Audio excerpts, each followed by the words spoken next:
Okay, so here we have a level 3 shoulder C.A.R. There's a couple of components that need to be explained before we start. The first being irradiation. So this is going to be like a regular C.A.R. in terms of his right shoulder, which we are going to be working. But now we want to increase the level of intensity throughout the entire body and the level of effort that is being exerted. So in order to do that, we're going to irradiate. What that means is we're going to start creating tension through the rest of his body. So I'm going to ask Jose to start spreading the floor with his feet, turning on those hips, trying to push the floor away. I'm also going to have him lock in this fist on his non-working arm and tense up everything. Bring that into the center and irradiate through your core. Keep that rib cage down. And he's going to maintain this level of irradiation throughout the entire rep.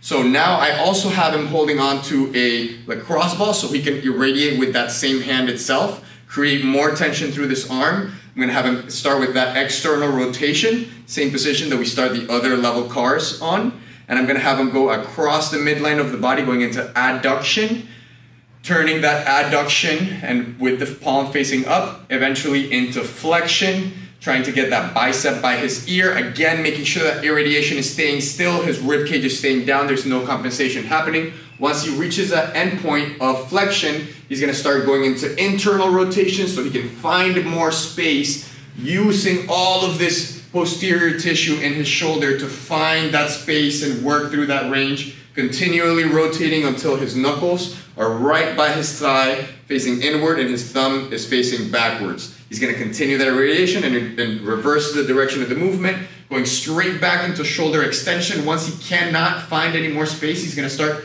externally rotating. That's going to allow him to find that space and go into more abduction and eventually back into flexion, all the way up, finding that space using these posterior tissue. He's still pushing back all the way until he gets to this point where he's going to start using those chest muscles to go into adduction, still externally rotating, trying to find as much space as he can through that shoulder joint back into the original position.